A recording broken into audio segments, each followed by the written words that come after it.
If you can hear me, just drop some reactions and let's know we're getting set for tonight. Thank you. Thank you. Wow, brilliant. We're all set. All set. Okay. Just give it a couple of okay. Our facilitator is here already. Okay. Perfect. Give it maybe 1 more minute and then we'll just start. Thank you for joining. Thank you for joining. Thank you for joining tonight. Just give it a couple of minutes and then pick up.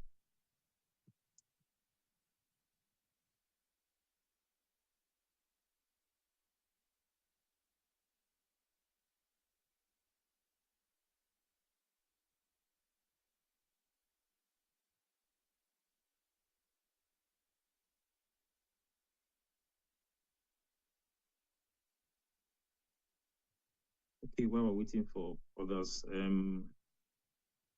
let's know where you're joining from Glasgow, from Motherwell, from Inverness, from Aberdeen, from Edinburgh, from Dundee. You can just type it in the comments section so that we can know where you are joining us from for today's webinar. Let's see where we are joining from. Aberdeen off.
Let me see your reactions. Yes, keep it coming. Keep it coming.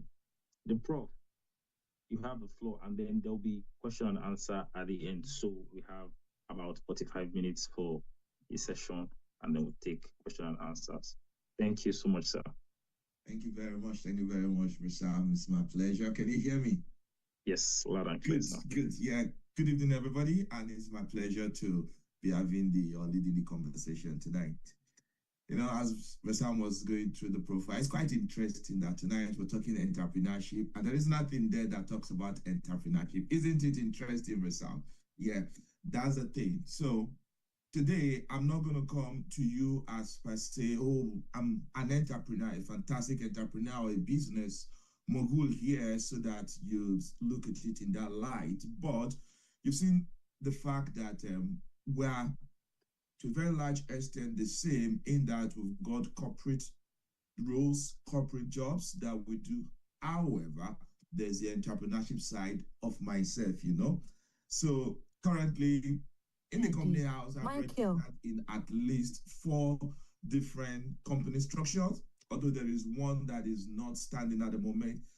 If some of my friends, we came together, registered a company, some of my friends again, we just registered another one, myself, my wife, and all that. So I'm just trying to say to you that in addition to what Brosam has said, there's a side of me that is typical, normal 9 to 5, but there's also the other side that is more entrepreneurship focused, business focused. So I'm going to try to give you a flair where you see that in the current climate where we live, a good number of us in the UK, it has to be an hybrid situation for you to be able to really get to the source of the good in the land. And I'm trusting that tonight God will help us and will be able to impress upon our heart and give us clarity onto that thing is put in us that we can use to go and make wealth in Jesus' name.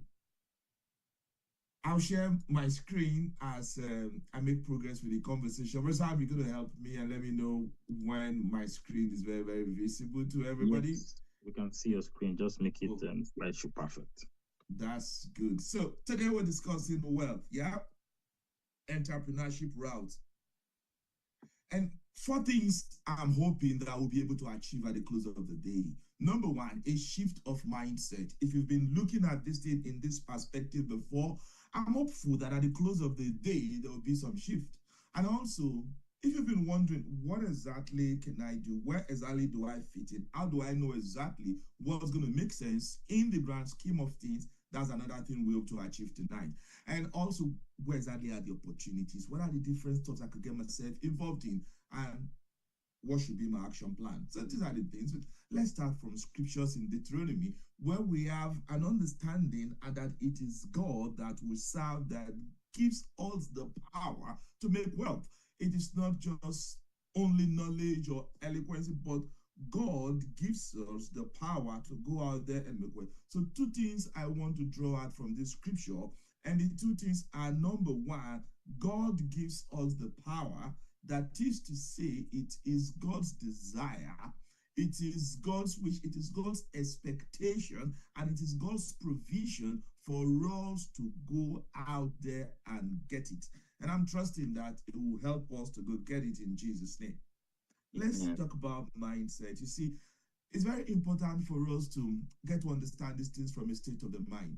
You know, I went for an event a couple of years ago. It was a real estate gathering, and the guy was discussing mindset, and he said something that if there's anything that you want to do that somebody has ever done before, it shows that it is possible.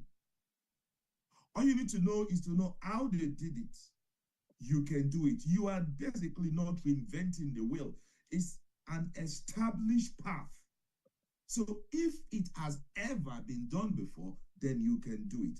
So I'm just trying to say to us that what I'm going to discuss tonight, these are stuff that has been done before, that has been tried by this person, the other person. These are systems and structures that has been established. So it's been done before. So we can do it. And what is entrepreneurship? So we're taking entrepreneurship tonight. What is entrepreneurship? Entrepreneurship basically is systematically solving a specific problem. Yeah? And solving it at scale. You start small. You think big. You scale, you grow, and you own the outcome. You take responsibility. So if somebody's an entrepreneur, it means there has to be a problem that you've been able to identify. There have to be a gap, and your ability to be able to fit into that gap to solve that particular problem, to meet that specific need, that is where entrepreneurship springs forth from. Whichever way you want to look at it, however way you want to talk about it, there have to be a sort of specific problem, a sort of need, and you come in with a solution to it.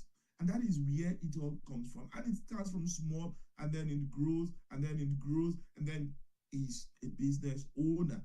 Either in the business or on the business is an entrepreneur. There's a problem and he solved it. And today, as I recognize the fact that we are also employees, and then we're discussing entrepreneurship, I thought we should do like a linkage to see how the both of them compare.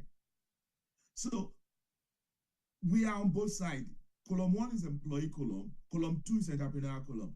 Me, for example, I fit in both sides. So I'm going to try to discuss in such a way that my focus will be on the second column. However, I'm still going to let us know that you can be on both sides. You can be just an entrepreneur. But if you're just only an employee, we're looking at a situation where you recognize the fact that whilst you're an employee, fantastic, the entrepreneurial route is also something that you can do for a couple of reasons that I'm going to discuss as we get along. Number one, as an employee, you earn income. Like people say, you're trading your time for money, which is fantastic. We all get to do that. We all do that. However, as an entrepreneur, you begin to create value. And you see, the value that you create is what brings the money. So in everything I'm going to discuss tonight, I would like you to see a situation where you create value. That value you create could be a problem that you're solving, could be a problem that you are eliminating, could be a structure that you're bringing. But the most important thing is that as an entrepreneur, you are creating value. And the value in turn will definitely bring the money, and not just trading your time for money. If you listen to different talks online, lots of people are going to speak against just trading your time for money. I'm not an 100% advocate for that. However, I recognize the fact that for you to really get that level of life and that sustainability in your financial life, you obviously need to live beyond just trading your time for money. Because where you don't have that time, it means that you don't have money. And that is where creating value is. And you can create value in a number of ways. What is as an employee?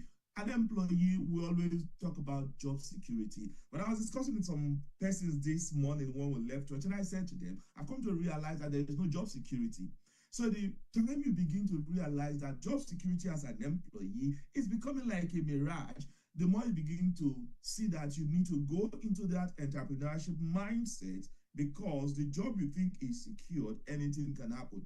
A couple of persons had job security some years ago until the oil downturn came, and jobs that are well paying, supposedly secured job security, and lots of persons went out of job. So where is Ali's job security? Now let's go to academia. In recent years, when the UK changed their Tier 4 regulations, lots of jobs in the universities, they were just flushed out.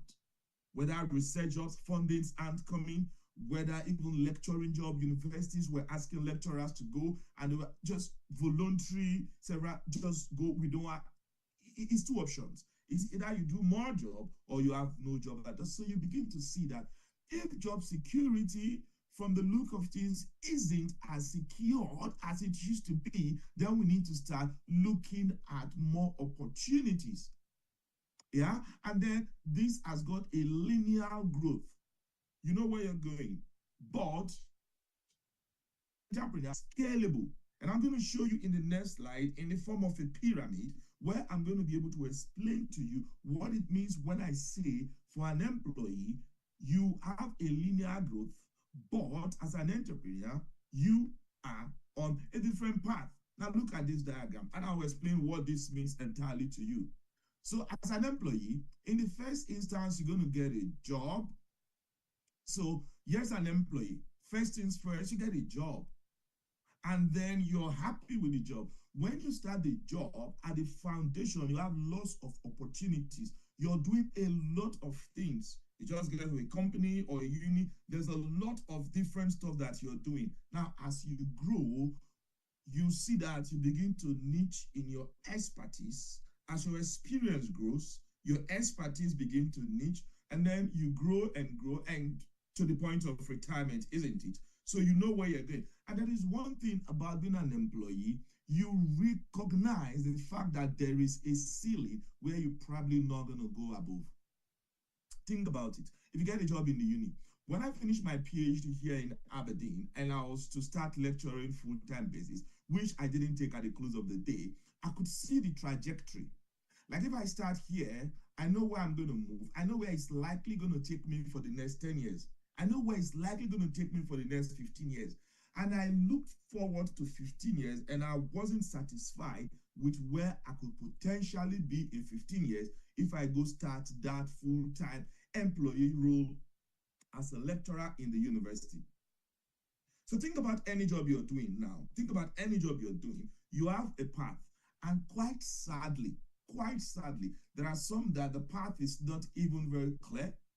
There are some that the path is not even progressive.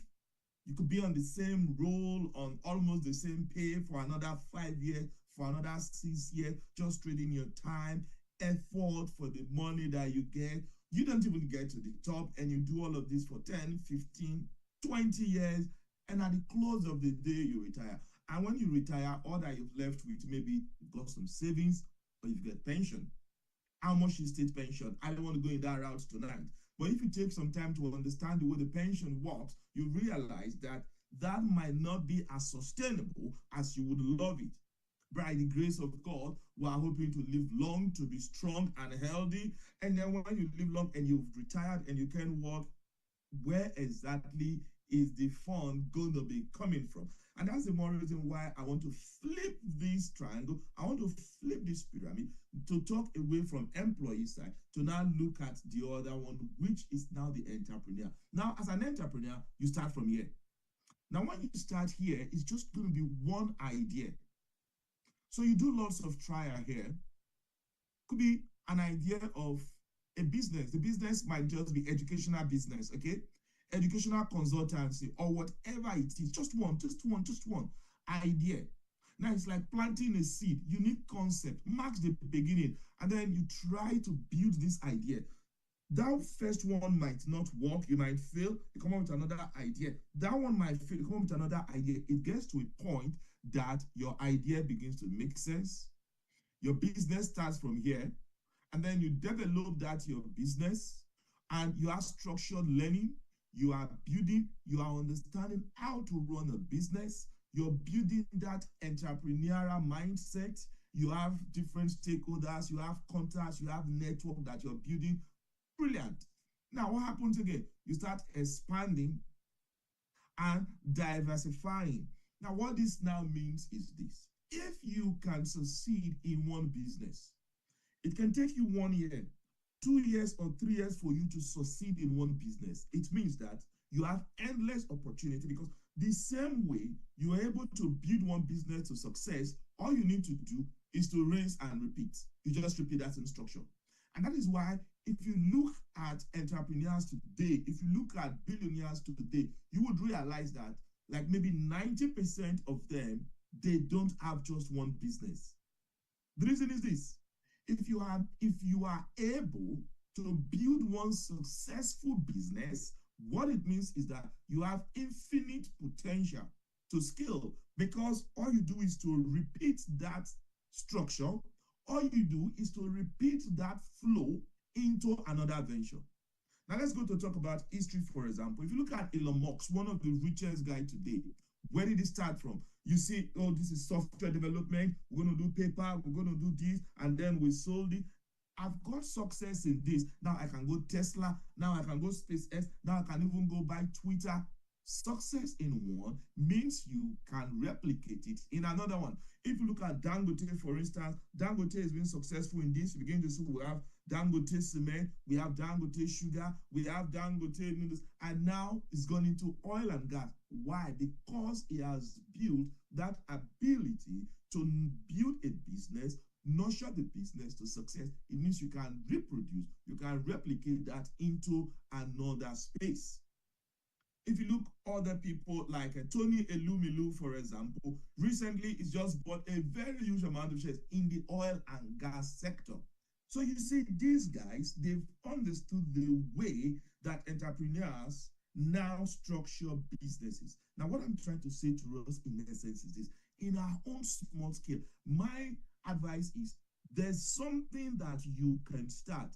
Now, if you can succeed in one, then you can have success in 1, 2, 3. I said to you when I started after do the introduction that I've got my hand in this, in this, in this. Beyond the fact that I work full-time here, understanding this pathway, I've got my hand as a director in a property company that deals purely in real estate. Now, got a hand in IT as well, that does IT consulting. Also, another business that completely does something different, which is training and consultancy. Now, what does that mean? It means if you can succeed in one business, it might take you 1, 2, 3, 4 years to understand how businesses work and how to succeed in it. Immediately you can reproduce yourself. You can replicate this. And that is why all I'm trying to say today is, even if you are an employee, you already know there is the top. Like, seriously, you know where it's going to go. For example, if you're working in academia, you know what they give professors. Some professors get maybe 70,000, 75,000, 80,000 pounds per annum, maybe 90,000 pounds per annum. So what it means is, if you just finish a PhD and then you go into academia, you say to yourself that before I'll be a professor, might be another maybe 5, maybe 6, maybe 10 years. It means that before I start earning 6 figures, before I start earning 6 figures, like 10 years, 15 years from now. But you ask yourself, do you really want to wait for that long before you get to that level of financial ability? And then you say, no. I'm going to have to flip this pyramid in such a way that relatively quickly, I'm going to have endless opportunity if I go in the entrepreneurial route. This is just linear. You can't really hack it. If you're working in NHS as a nurse, if this is your salary, if you want to increase your pay, change role or just pack shift, and against your mental health, against your physical health, and many other issues, pack all the shift, HMRC will do their thing, and let's see how much you can really go and get. You see? But if you're here, whilst you operate a business, there are other conversations for another day on how you even structure your business to be able to keep as much as legally possible within the business. That's the entrepreneurial. Okay? 4 things I'm going to say, which are core to being an entrepreneur. Number 1 is problem awareness.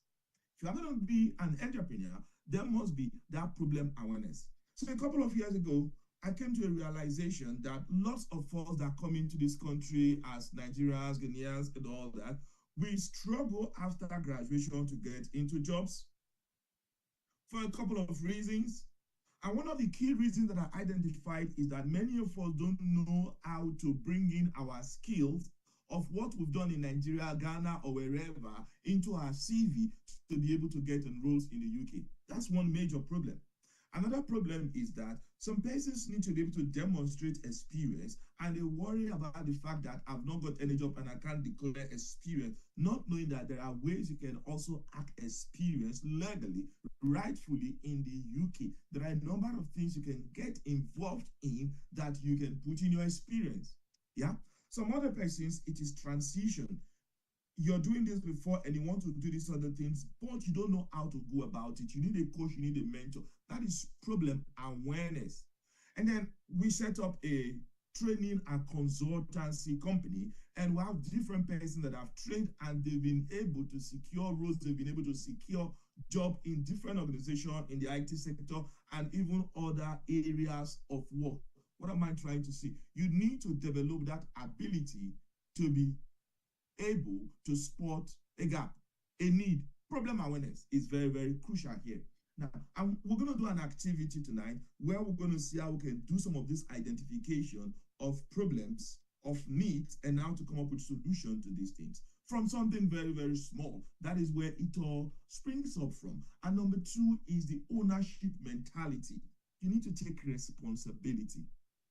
Responsibility. I know one key thing about ownership mentality is the fact that this is no longer 9 to 5. If it requires you to be up at 12 midnight to do something, you know, this is not just a job you go to do 9 to 5. You take responsibility. So that ownership mentality that it is mine, I am responsible for the success or the failure of this entity, and resiliency.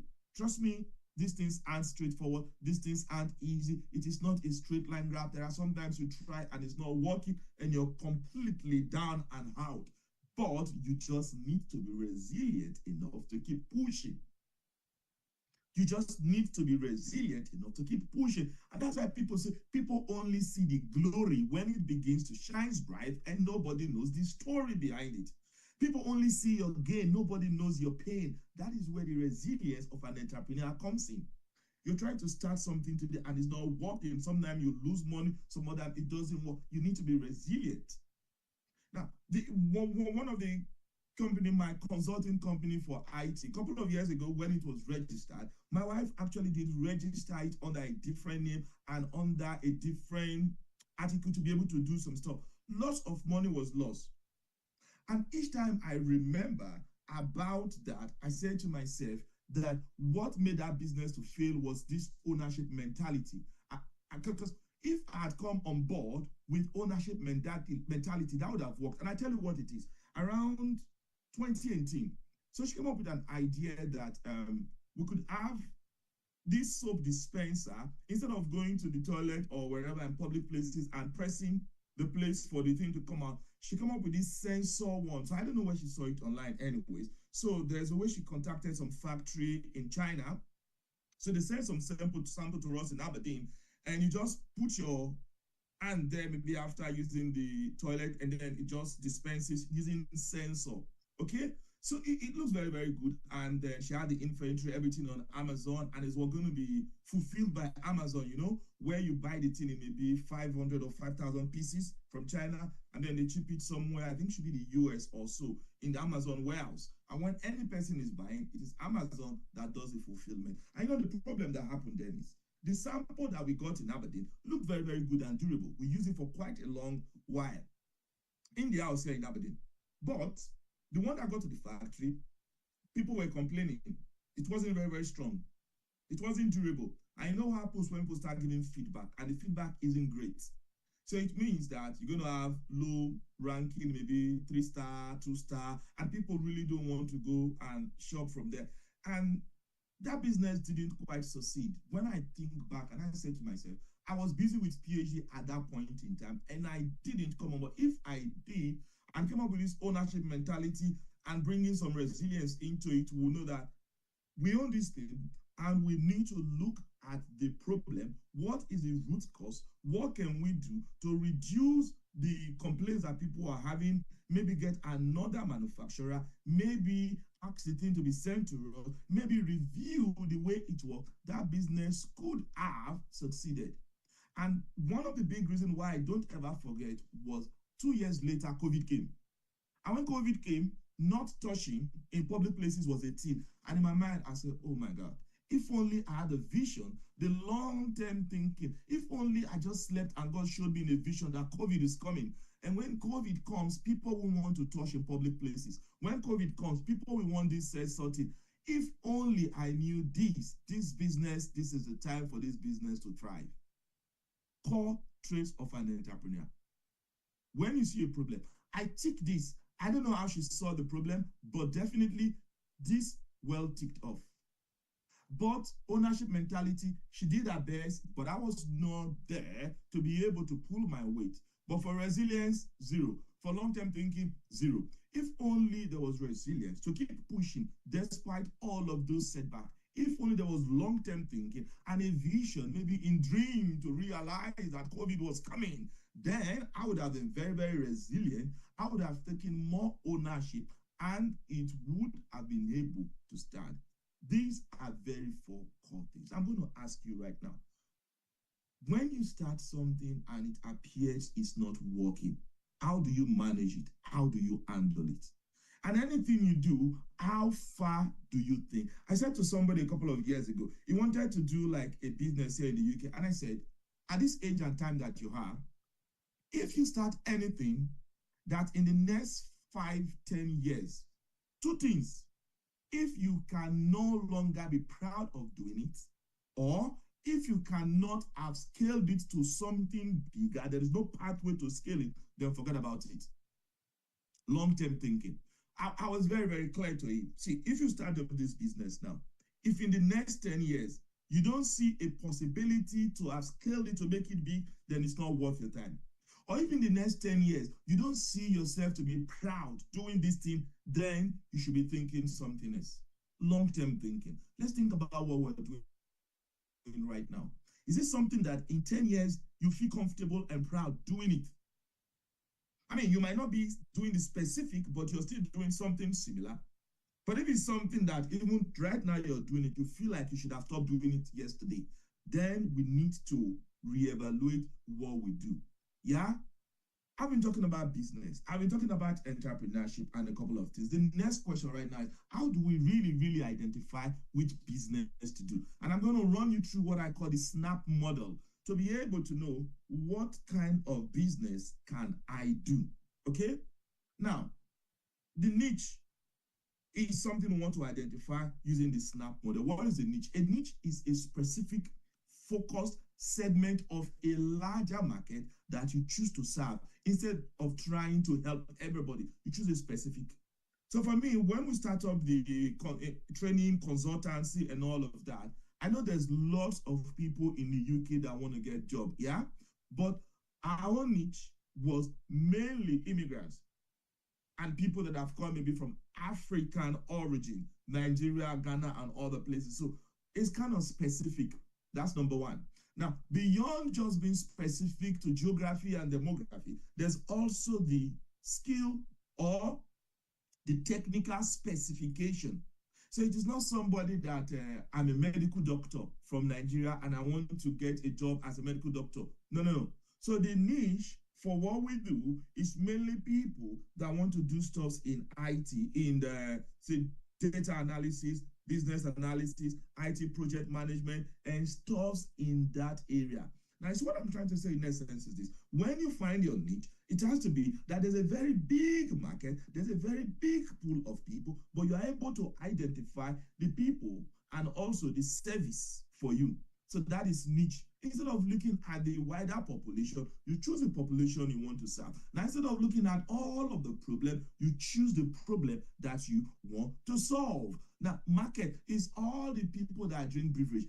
Is that all the people you want to attend to? No. The niche is only busy professionals who want healthy, caffeinated, low sugar tea in under 2 minutes. So you see, you've been able to zoom in to a very, very small micro population of the entire crowd. The same thing about the technicality of this. Think about the whole big picture, but you are able to go in specifically. Now, what are some of the characteristics of a good niche? When we talk about niching down your business idea, it has to be specific. You know, when we talk about a SMART goal, yeah, we're talking about the niche right now. So it has to be specific. For example, who are the people I want to serve? Freelance graphic designers with under 3 employees. These are the kind of people that I want to serve. Okay? Now, what is the problem? The problem is that these people, they struggle with bookkeeping, monthly bookkeeping. What else? What about money? Yes, they are willing and able to pay. Are they within your reach? Yes, they are within my reach. You need to make sure that your niche ticks these boxes. Okay? For example, now, be specific. I want to go into catering. It's not catering, it's very, very big. Making of African dishes. Now, what is the problem? We have people that are as busy, either professionals or Nigerian students, Ghanaian students, that they are so busy that they struggle to spend time in the kitchen. Now that's a problem I've identified. Are they willing to pay? Yes, they are willing to. Are they reachable? Yes, they are reachable. They are my colleagues. There used to be a student here in RGU that does cooking. If you look at the group students or Nigerians here in Aberdeen WhatsApp group, it sends pictures like ogbono soup ready, 1 bowl, 5 liter of ogbono soup, put an amount, 3 liter of egusi soup, put an amount, and jollof rice, turkey, and everything. You know, all of those fancy food things in the house and sell them in like plastic, rubber, ogbono soup, or whatever. Now, this person is not trying to do chicken and chips. No, no, no. I'm doing food, but I'm very specific. I'm dealing with people of African origin, very specific. What is the problem? They go to ship, they go to school, they don't have time to do the cooking. Are they willing to pay? 100% they are willing to pay. Are they reachable? Yes. Some of them are my classmates, some of them are my church members, and that is where business starts. After the retreat we did in Glasgow, I traveled with my family down to Middlesbrough, where I did my master's around 2011, 2012. And we went to an African restaurant. As a Yoruba man, I saw where there's amala and ewedu and what's it called, begiri and assorted meat, and I didn't want it to go to waste. So I went there to help myself with my family. And as we're having conversations, I realized that one of the guys that set up that thing, somebody was telling me, said, don't you remember this guy? That time, 2012, when we were in Middlesbrough, he was a student at this point. He knows you, he knows you. I said, I can't remember. He said it was that guy and another guy that set up that restaurant there. It wasn't there when I was in Middlesbrough, around 2011, 2012. But right now, it's there, well established. And as we were eating, they were giving us flyers saying they have opened another branch in the city close to Middlesbrough. They are already scaling. Now, this person obviously came to a place to study and saw a need. We have lots of Nigerians here. If you go to big cities like maybe Edinburgh, maybe London, Manchester, or you go to a place like Glasgow, you have African restaurants where they can eat the African delicacy, but here in Middlesbrough, it's not there. So the people I want to deal with are people from African origin. The problem is that, yes, they want to eat this kind of meal and it's not there. Are they willing to pay? 100% they are willing to pay. Are they reachable? Oh, many of them, they are my classmates. They are my church members. We go to shift together. Business has started. Look at this kind of business style now. I want to be a fitness coach. Is that right? But you're specific. Postpartum moms wanting to regain core strength. That's the niche I want to deal with. You say you go into social media marketing. Who are you? Make it specific. Real estate agents that are needing daily Instagram content. So you be an expert in Instagram, or maybe you're doing video content or whatever. You want to do software development for restaurant, inventory management for food trucks in wherever. Career coaching, engineers transitioning to product management. So this is where I stand, for example, because I talk a lot.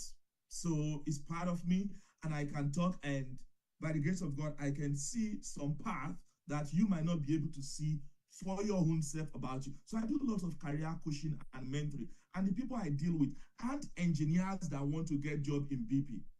So my first degree is geology, by the way. I've got my master's when I was in Middlesbrough in petroleum. Even my PhD is in core petroleum, oil and gas. My PhD is in engineering. I'm a chartered engineer with the IMECI, but if you want to get a job as a mechanical engineer, I'm probably not the best person to help you because I know my niche.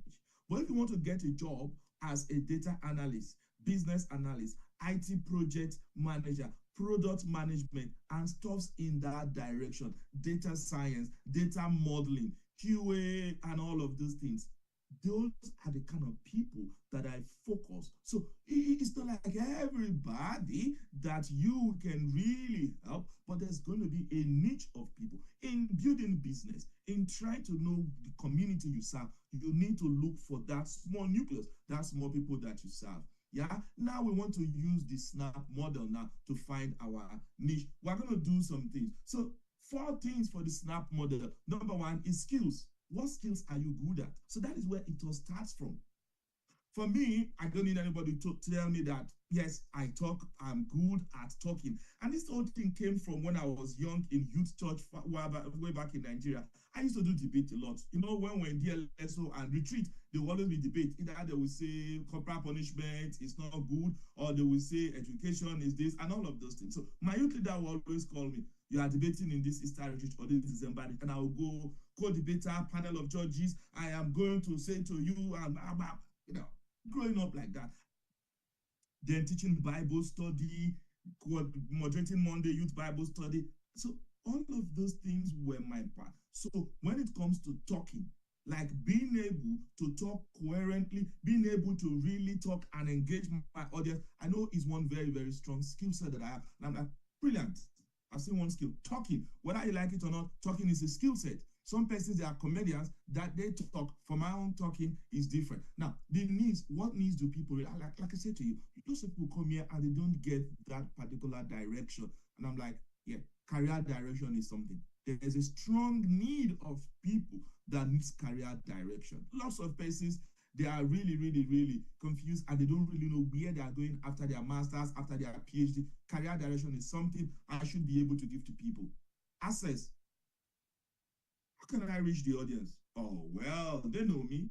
I know a couple of them. I've spoken in different environments. I've spoken to Nigerians in New York, here in Aberdeen, in different places, and right from church, right from the young professional. There are people that already know me or know the person that know me. Okay, I've got people that when I put something on my WhatsApp status, there are people that sees it. Profitability. Can I make money out of it? Of course, of course. You know, I started a coaching program where my focus is people that want to go into the UK Global Talent after their PhD. And then my calendar, when I open my calendar on Google Calendar, lots of people were booking time to speak with me. And every night after I close from work, I spend like maybe 1 hour, 1.5 hours speaking to people. Like I give people 30 minutes slot just to talk to them to explore their chances. And a lady said to me like, why do you do this for free? He said, because this 40 minutes you spend talking with me, there's another person that's going to charge about 70, 80 pounds for this conversation. And the conversation is to look at all my background, look at my portfolio, and to help explore whether or not the global talent is going to be a suitable route for my visa. So when I said to her, yeah, I quite acknowledge the fact that I can make money out of it. But for me at this level, what I'm really looking at is not just the profit in having this first conversation. I just want to really be able to impress value. But if I'm going to do long term with you, yes, I charge for consulting and mentoring. But for this 1 hour, I don't see the need to charge for it. Now, the point I'm trying to make is that if I'm going to engage you for 1 hour, I've spoken to people and people will be like, the 1 hour you've given to me, I've had to pay 50 pounds from another person that I didn't get this much value from this conversation.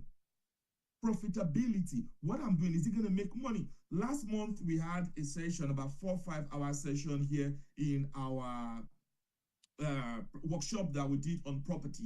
And some persons, they just saw my advert on social media and they came. And after the program, they were speaking to me. They said, why did you not charge for this program?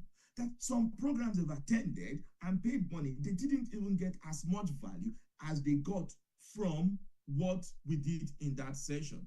And that session, we had over 1,300 persons connected on YouTube alone, watching live, apart from those that were present and those in Zoom. The point I'm making is this: you've got a skill, there's a need, you've got the people, and it's profitable. So having all of these conversations just makes me know that what I'm doing, if I want to monetize it, there is clear opportunity that money will come from it. So this is how I want you to evaluate everything.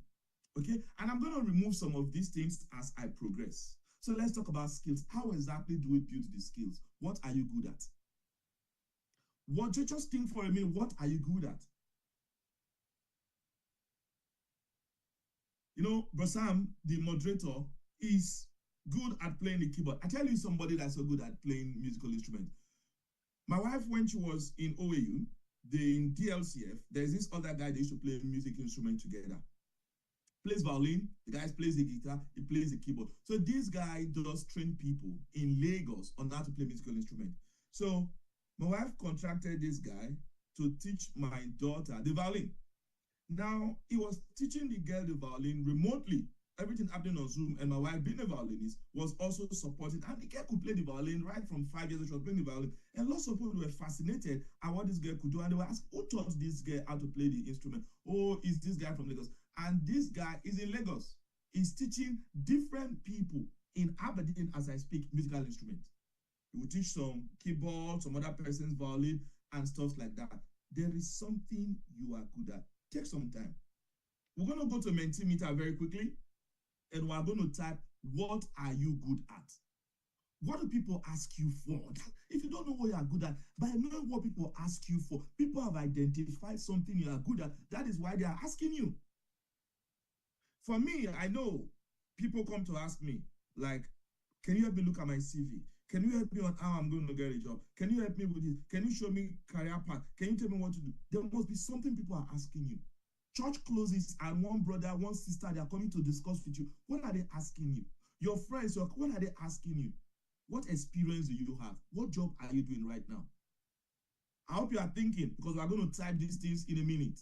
Let's move to the number 2, SNAP model. So that's a skill. Make sure you take some time to internalize and understand what you are good at, what people ask you for, what experience you have. Now let's see the need. Now, what problems exist? Have you had people complain about issues? Oh, I know one problem that exists. People always complaining about childcare. Oh, that's true. Like, if the husband needs to go to work and the wife needs to go to work, how would they? Okay, there's a problem there. People always complain about maybe COS.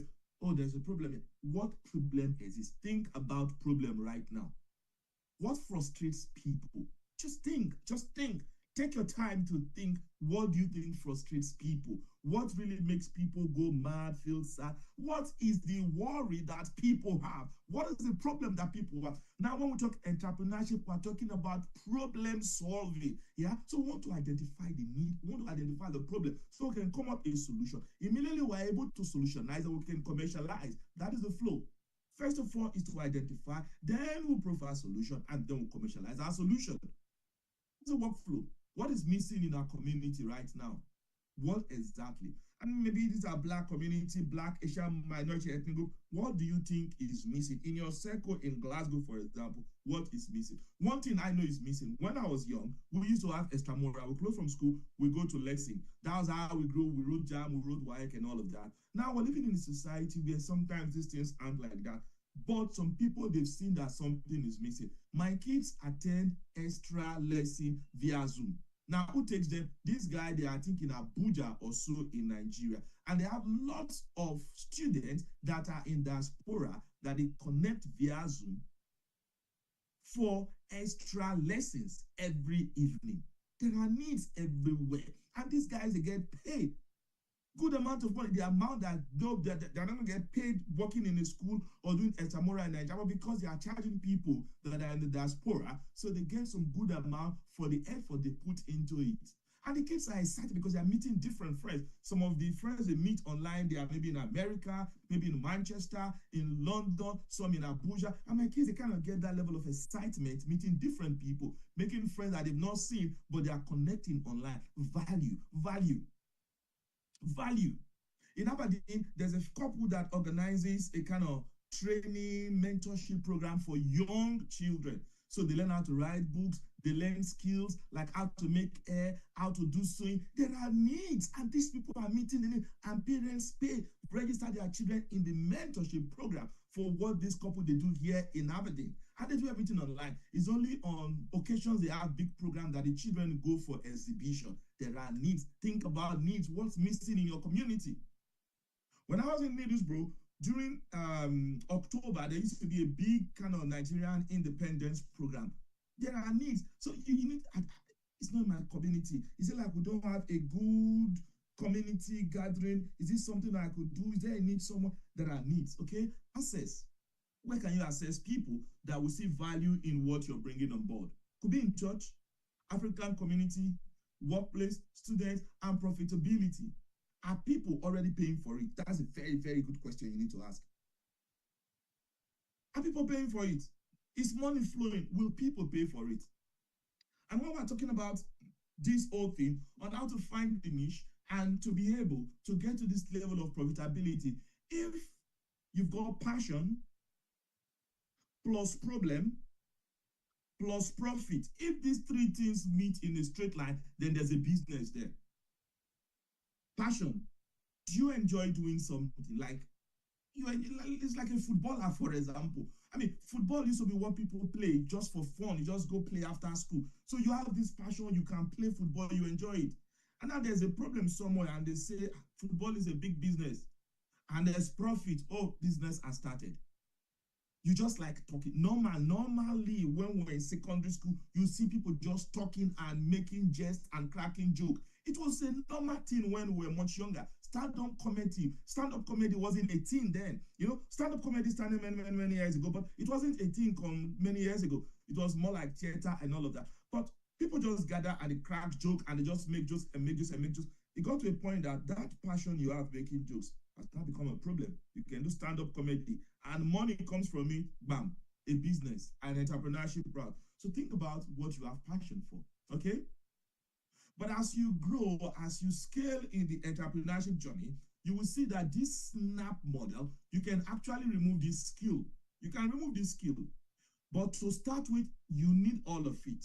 Skill, the need, the access, and profitability. Why I say you can remove this skill is this. If you have been successful in building a catering business because you are very skillful in this, you can go ahead and build a consultancy business without even having the skill to be a consultant, because you know the structure, you know how to structure a business. You will just hire the right people. You pay for their skill because you've identified the needs, you have the access, and it is profitable. Pay for the skill. Just pay for the skill. Hire somebody, it runs another line of business for you. This is what millionaires do. This is what billionaires do. They don't need to have the skill. Dangote is not a mechanical or a petroleum or a chemical engineer or whatever, but this is an entrepreneur. This is a business merchant. This is a wealthy person that knows that all I need to do is to hire the right skill. Because there's a need, there is access, and it's profitable, I'll hire the right skill. And that is why when I say there must be passion, problem, and profit to make a business, even if passion is not there, trust me, in the world of business and in the life we live in, if passion is not there, if there's a problem and there is profit, then go for it. Simple. I said to somebody when she came to meet me for a career coaching sometime, and I said to her, see, in the world of work right now, forget about passion. I said there is no passion anywhere. If there is a sector that pays money and I have the skill set to be able to go there, whether I'm passionate or I'm not passionate about it, does it pay the bill? And it pays it real good, I'm going to go there. I could be very passionate about disseminating education, knowledge. I've been a secondary school, I've been a primary school teacher, secondary school teacher. I've taught in a university in the UK. So you could think I've got experience in teaching and I'm passionate about disseminating knowledge. However, if the profitability is not as much as what I'm doing, I just dropped that one, for example. Leave passion first, we're coming to passion. You know what I mean? So you need to know that these things, there are different elements, and there are ones that are very critical, and there are other ones that you can actually do without sometimes. So this is the SNAP model. The skills, the needs, the access, and the profitability. I'm going to ask you to take your phone or to take your computer now as we go to Mentimeter, and you're going to answer a few questions for me. We want to go and do a practical session to identify niche right now. So are you with me? If you're with me, please, I've been talking for a couple of minutes. So if you're with me, let me get some emojis, or anybody say anything. Let me know that you're with me, please. Yes, sir, we are with you. Oh, you are with me. Thank you very much. And is it making sense? Please let me know if it's making sense right now. Absolutely. Okay, perfect. So I'm sharing my screen right now. So please, everybody, do something for me. Do something for me. You can scan this QR code, or you go to Menti.com and put in that digit for you to get in the room. So let me know when you are there, please. Everybody do that very quickly, and I'll start the presentation. Identify your niche.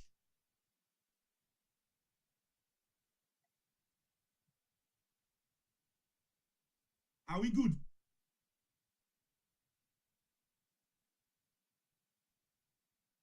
Yes, confirmation. Are we good?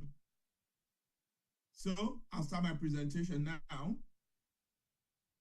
Cool. So When I move to the next one, I'm just going to tell you a few things and then you type for me. 9 people have joined. So we've got 50 in the room right now. So I need more persons to join so that what we want to do right now will have the needed effect. And whilst people are joining the room, let me tell you something about what we're doing right now. When we're talking entrepreneurship, we're talking about identifying needs, we're talking about understanding your niche. There is something about data. I'm a data professional, so I understand what data means. You need to be able to take what we call data-driven decision. Okay? So as entrepreneurs, one of the ways to identify business opportunities is to look at the data. So what we want to do just now is to be able to gather data. Every exercise that we're going to do right now, there will be lots of data that we're pulling together. And in data we're pulling together, what we're going to be identifying is number one, what are the problems? What are the needs that people have? In this exercise, you're going to see all of them pop out. And when it pops out, you need to look at it in the lens of a solution provider. When all of the problem comes out, you begin to start to draw the dot. I can provide solution for this problem. I can provide solution for this other problem. I can provide solution for this other problem. That is exactly how it all connects. Yeah. So I want us to take this section very seriously because this is where you see problem pops up and then you're going to say to yourself, I can solve this one, I can solve that one. And that is where being an entrepreneur, that is where it all starts from. Okay, now let's see. What skills do you currently have? Just type it any way you want to put it. But I want you to put just between 1 and 3 skills. Don't put more than 3. None. Okay, whoever has put none, that's fine. Let's see. Accounting skill, that's fantastic. So the person that puts none might be interesting to understand why you think it's none, because who's not going to have any skill at all? Okay? So the person that put 3, what I mean is you can put 1, 2, 3, like up to 3 skills is what I'm trying to get at right now. Now notice what is popping out here. You can see communication, teaching and counseling popping out. Those 3 are popping out very, very strongly. Counseling, teaching, and communication. So we have lots of people here that can do lots of consulting, lots of client-facing kind of business, lots of teaching, lots of coaching, lots of mentoring. You can see the kind of people we have in this room. You will notice that analytic skills started coming, but it's now fading away gradually. Analytic skill is fading away, but something that stands out is communication, teaching, knowledge dissemination, counseling. So you can see what is popping. You see cooking is there, research is there, but it's not really popping, but these are all skill sets. So where we're really, really going to use the one that pops out is in the next one, but this is a very good one. Okay, I see there's some messages in the chat right now. Is that message for me? Okay, patience skill, communication skill. Okay, that's fine. Yeah, quantity surveying. Yeah, it would be great if you can put it in the meant so that we all can see it pop out. So now, this is the skill of the people we have in this room. Now, what does this mean when it comes to data now? If you have a need, you can see that we have people that can actually solve lots of problems. And why this data is very good is there are some sort of entrepreneurship venture that you need collaboration. We're going to do a session in the future where I'm going to be talking a lot about competition versus collaboration. Because there's something I've noticed in our community that we tend to compete and compare and don't collaborate. And I have a reason for why I'm going into that conversation. Because when you look at what we have on the screen, it means that if we want to set up something, the person that has got communication skill and the one that has got teaching skill, we can merge these two, collaborate and start up something, some sort of business consulting. Okay, why this person is going to be the one doing the client facing, the other one is going to be at the background doing some structuring of the deals. You know, we have an accountant here, we have somebody that's got coaching skill, and when we begin to collaborate a lot more, we can structure deals in such a way that we set up businesses. Yeah, somebody has got crocheting skill, and then other person has got cooking skills. When we blend this thing together, and we have somebody with communication skill that can go out there to chase contract, to chase business, and when it comes, you give it to the other person that will do the job. The person does it. You be the client facing. This other person will be at the delivery floor. That's exactly how we grow when it comes to business. In my training and consulting organization, there are some things I don't teach. There's somebody in England, in Coventry, that does some topic. I don't teach some topic. Now, but there are some other topic that when you want to talk about it, yes, I'm there. And when it comes to really being the loud mouth of the organization, yeah, that's where I stand. Like, I'm the face of the training organization. If you want to see our videos on maybe TikTok or Instagram, you see my face, you hear my voice. Why? Because amongst all of us, I seem to be the person that, yes, can go out there and to do all of the talking and all of the marketing. But when I bring the client to the organization, there are other persons that does the delivery. That is where collaboration, trying to know this person has got this skill set, this other person has got this skill set, and then we mesh together and boom, something comes up. So this is fantastic. Let's look at the next one. What needs or problems do you see now or in the future? So let's start needs now. Now we're going to connect the dots. What are some of the needs? You see, when I put in the future, there is very, very specific because there are some needs that are there today, but in the future, they are no longer going to be there. Okay, so I want us to think about now and always think about the future because we need to be mindful of lots of changes, lots of things happening, and now things change. So if we're able to identify a need today that will not be a need in the next 5 years, then maybe that's not where we want to pitch our business idea. It has to be a need that in the next 5 years, there will still be the need. Childcare, for example. Now tell me, people will still marry, people will continue to give birth to children. It means that childcare needs is something that will still be there. Okay, now when you say knowledge is kind of vague. Knowledge about what? So we're talking about niching down. Mentorship is something that will still be there. So we can see that mentorship, people are always going to be confused, or people are always going to be at a crossroad in different areas of their life. So that's something that housing need. Trust me, housing need is always going to be there. And I like the way housing need is popping out. You see, while people are typing, I'm going to tell you about meeting the needs. So at some point, I wanted to go into real estate. So I registered, I set up a company, entrepreneurship. So you can do this, you can do this. So apart from training consulting, I set up a property company, what we call SPV here in the UK. And why? Because at that time, there were lots of people coming into the country, that jackpot period, and there was housing need. So in my mind, like, if I buy a flat, the people that will rent the flat, they are always there.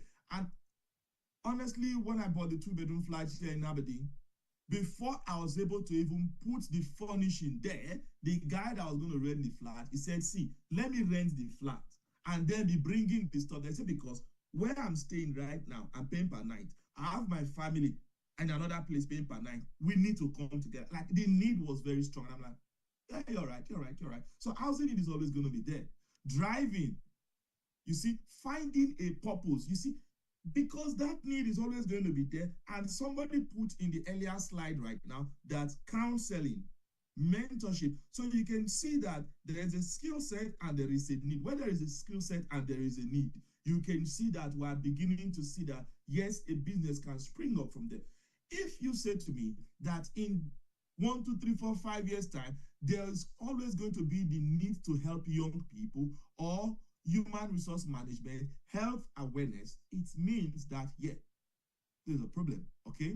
This is a need. Now, everything you see on this screen right now, these are all businesses, everything you see. Now, what I want you to do as a sharp person is to identify which one you can actually do. So take a moment to think which one you can actually do. Knowledge dissemination, can you actually disseminate knowledge? Marriage counseling, this shows you that people need marriage counseling. So can you be a marriage counselor? There's actually a business for you there. Just take note of that. AI deployment. Can you deploy AI solution? Human resource, finding a purpose. Can you be a mentor? Because people need mentorship. Conflict resolution. There are lots of marriages in crisis and even families. Can you help with this? If you can, trust me, there is business for you to start here. Gym, yes. So can you actually be like a personal trainer or whatever? There's a business. Everything here is a business. Childcare. Can you know, childcare, for example, right now there is need. People want to go to work and they want somebody to look after the children. Everything here is business. The question right now is this: take a moment, identify the one you can solve. Everything here that we call problem, they are all businesses. Everything on this screen, therapy, after school, timekeeping, distraction, everything here, they are all business. Which one can you solve? This is exactly the entrepreneurship mindset we are trying to establish. Now, what assets do you have? I think lots of us have about the same assets. People in our church, in our schools, in our community. Come on, type it. Let's do this one very, very quickly.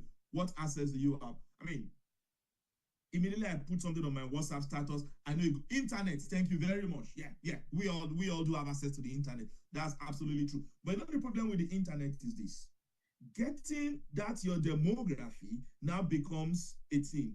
I said to you when I was talking about my training and consultancy, the people I'm dealing with, yeah? So when I do my Facebook ad, I try to set it in such a way that it goes only to the people I want it to go to. But you know how Facebook works. It goes everywhere. And I begin to get some of these people, racist comment, hey, take your shit to Africa, and all of those. I'm like, oh God. I'm like, Facebook, why did you take my heart to people that don't want to see it?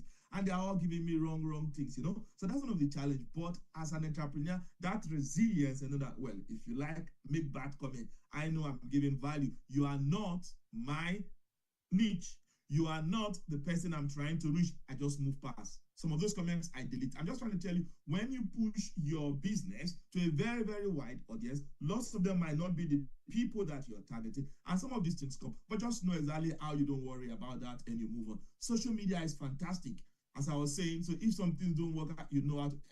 WhatsApp is one very, very strong one. You know one thing about WhatsApp is if you continue to put your business on your status, you might not get any call or anything, but trust me, people in your community, they already know that you're doing this business. They might not have the need right now. It's possible they will have the need in the next 6 months, and they will remember because you never allow them rest. It's always in your status. And one thing I like us to do as a community, if somebody is doing a business, like my very dear sister, Passion. So Kitchen Passion, when the flyer comes out, everybody share it in your own WhatsApp status, and let's publicize each other's business, and let's grow the community together. That is exactly how we grow. You understand what I'm saying? Yeah, Passion does the kitchen and the catering business. That is fantastic. Another person is doing training and consultants. When this person's flyer comes out, you share it. You know how they do it in WhatsApp. We go and we build together community of people that are chasing kingdom wealth. And the Lord will give to us in Jesus' name. Yes. We are progressing. Before my moderator is going to come after me, I want us to write something about niche. I help these people solve this problem using this skill. Can I have 1, 2, 3, 4 persons structure this sentence? I help. Which people do you help? Be specific. Solve. Which problem do you solve? Using which skill set? Now let me see your niche. I want to say at least 5 niche business right now before I move on. At least 5 niche business, and structure it like this for me. So what is your niche? I help which people solve which problem using which skill. Take your time and type this for me. Take your time, type it for me. I need 5 before I move on. At least 5 niche business right now.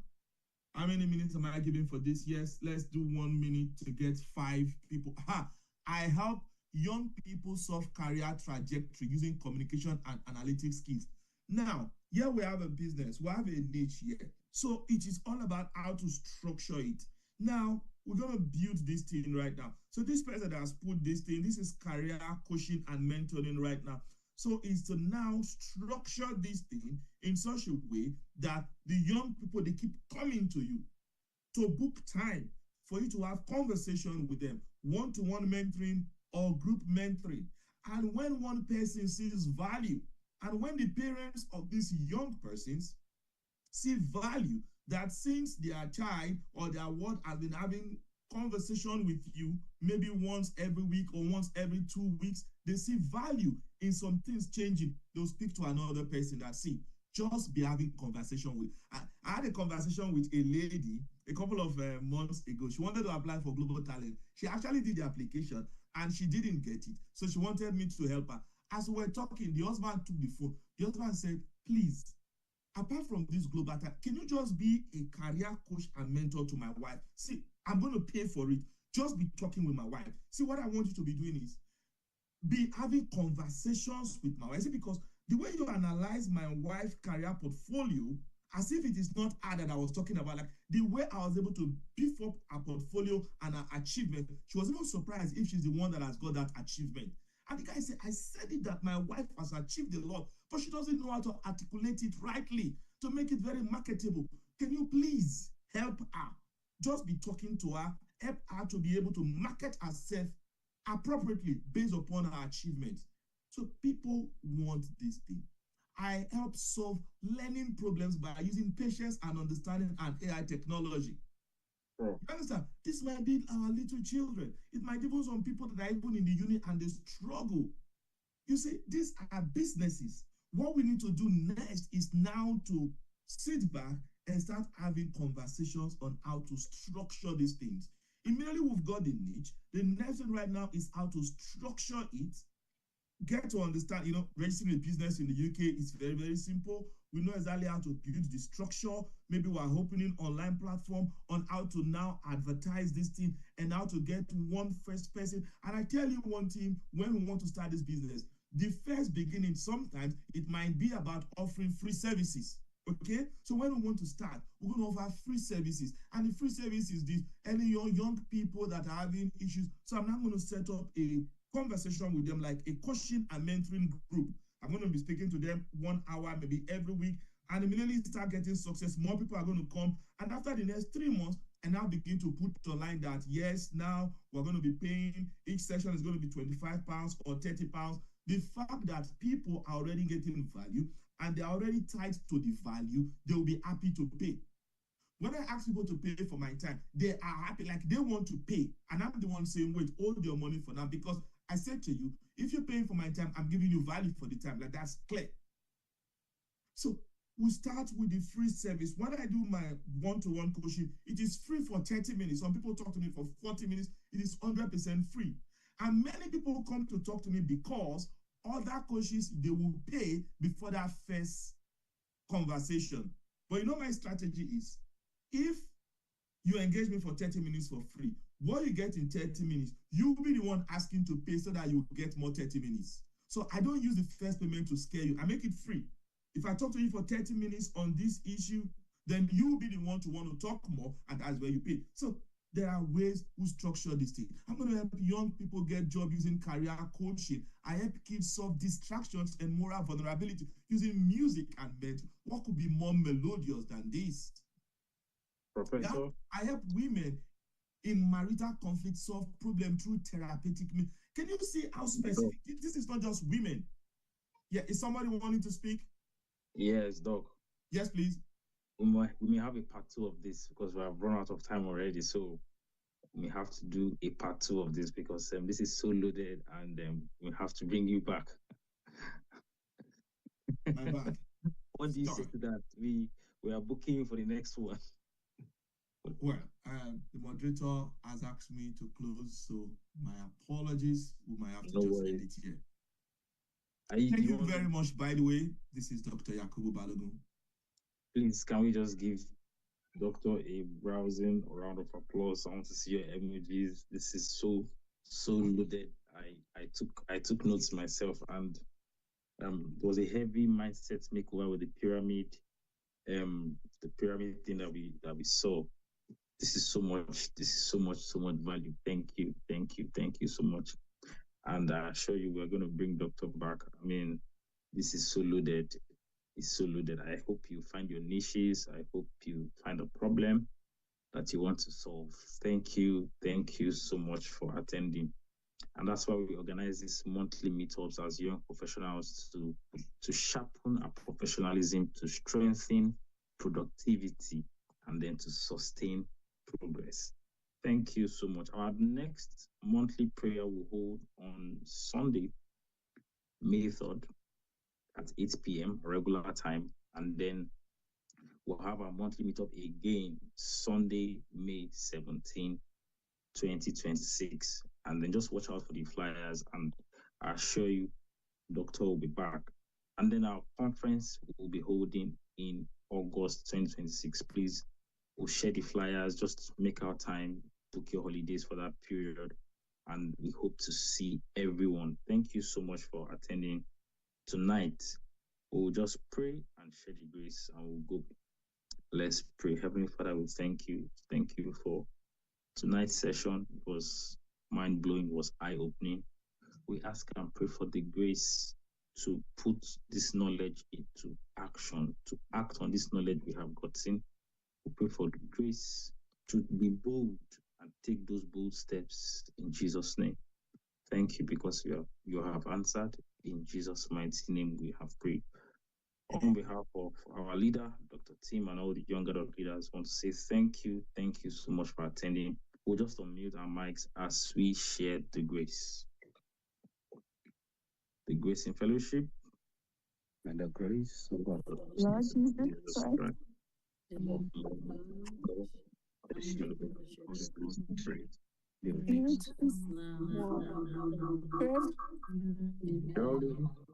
God's goodness shall follow us all the days of the year. We shall dwell in the house of the Lord forever. Amen. Amen. Thank you so much. It was so good to see everyone. Have a blessed week ahead. Good night. Bro Dave. Bro David Ogunle.